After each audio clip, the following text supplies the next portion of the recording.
নমস্কার বন্ধুরা, সানাস কিচেনে জানাই সবাইকে স্বাগত। আজকের রেসিপি হলো পটল চিংড়ি উইথ সয়াবিন। পটল চিংড়ি তো অনেক খেয়েছেন, একবার তার সাথে এই সয়াবিন মিশিয়ে খেয়ে দেখুন, খেতে হয় ভীষণই সুস্বাদু। তো চলুন দেখে নেওয়া যাক আজকের রেসিপি। তার আগে বন্ধুরা বলি, যদি রান্নাটি ভালো লেগে থাকে তাহলে প্লিজ লাইক, কমেন্ট, শেয়ার করতে কিন্তু ভুলবেন না। আর চ্যানেলটি সাবস্ক্রাইব করে পাশে থাকা বেল আইকনটি প্রেস করে আমার সঙ্গে থাকবেন। তাহলে চলুন দেখে নেওয়া যাক আজকের এই পটল চিংড়ি উইথ সয়ার রেসিপি। প্রথমে আমি নিয়েছি এখানে কিছু গোটা মশলা। এর মধ্যে রয়েছে পেঁয়াজ, টমেটো, আদা, রসুন, কাঁচা লঙ্কা, সব একসঙ্গে মিক্সিতে আমি পেস্ট করে নেব। এবারে কড়াই বসিয়ে দিয়েছি রান্নার জন্য। প্রথমে আমি পটলগুলো ভেজে নিচ্ছি। পটলগুলোকে একটু ডুমো ডুমো করে কেটে নিয়েছি। নিয়ে পটলগুলো একটু নুন আর হলুদ দিয়ে একটু ভেজে নেব। পটল ভেজে রান্না করলে খেতে খুব ভালো হয়, না হলে পটলের মধ্যে থেকে একটা জল জল ভাব লাগে, সেই কারণে। পটলগুলো একটু ভাজা হয়ে আসলে এর মধ্যে দিয়ে দেব ছোট ছোট করে ডুমো করে কেটে রাখা আলু আর পটল একসাথে করে ভেজে নিচ্ছি। যাতে তেলটা একটু কম লাগে সেই জন্য আমি দুটো একসঙ্গে করে ভেজে তুলে নিলাম। এবারে আমি সয়াবিনগুলো একটু ভেজে নিচ্ছি নুন আর হলুদ দিয়ে।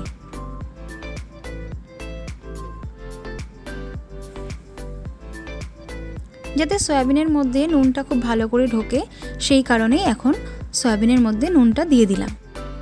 দিয়ে একটু নাড়াচাড়া করে ভাজা হয়ে গেলে সয়াবিনটা তুলে নিচ্ছি একটা পাত্রে। এবারে যেহেতু পটল চিংড়ি, সেই জন্য চিংড়ি তো লাগবেই। চিংড়িগুলোকে আমি আগে থেকে একটু নুন হলুদ দিয়ে মাখিয়ে রেখেছি। সেই চিংড়িগুলো আমি একটু হালকা করে ভেজে তুলে নিচ্ছি। এবারে কড়াইয়ের মধ্যে দিয়ে দিলাম তেল।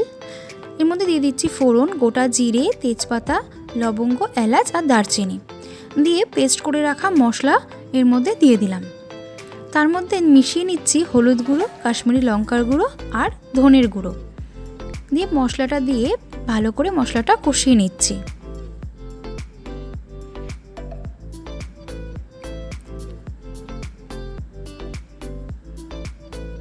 মশলাটা একটু নাড়াচাড়া করে নিচ্ছি।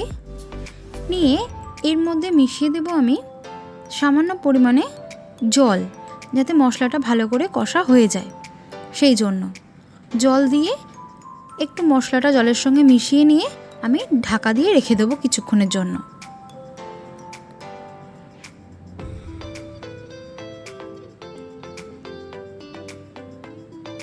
কিছুক্ষণ পর ঢাকা খুলে এর মধ্যে দিয়ে দিচ্ছি স্বাদ মতো নুন, দিয়ে আবারও ভালো করে মিশিয়ে নিচ্ছি। মশলাটা আমার কষা হয়ে এসছে। এবারে এর মধ্যে দিয়ে দিচ্ছি ভেজে রাখা সয়াবিন, দিয়ে মশলার সঙ্গে ভালো করে মিশিয়ে নিচ্ছি।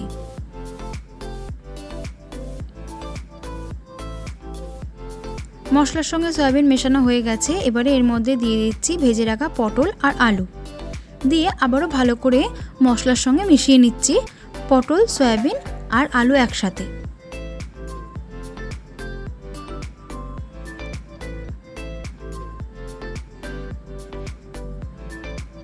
দেখুন খুব ভালো করে সমস্ত উপকরণ মেশানো হয়ে গেছে। এবারে এর মধ্যে দিয়ে দেব লাস্ট ভেজে রাখা চিংড়িগুলি, দিয়ে একসঙ্গে একটু নাড়াচাড়া করে নিয়ে এর মধ্যে দিয়ে দেব পরিমাণ মতো গরম জল, যাতে পটল এবং আলু খুব ভালোভাবে সেদ্ধ হয়ে যায়। আপনারা আপনাদের পরিমাণ মতো জল ব্যবহার করবেন, ঠিক যতটা গ্রেভি রাখতে চান। এবার ভালো করে মিশিয়ে নিয়ে ঢাকা দিয়ে দিচ্ছি সেদ্ধ হওয়ার জন্য।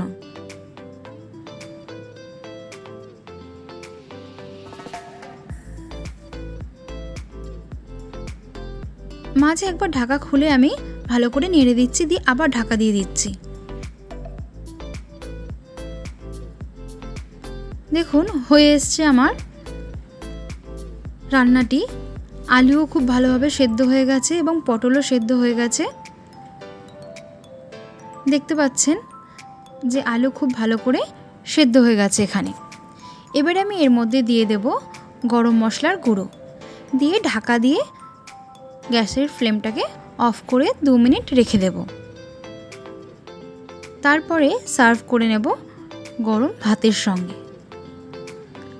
আপনারা বাড়িতে অবশ্যই এটি ট্রাই করবেন আর আমাকে জানাবেন কেমন হয়েছে।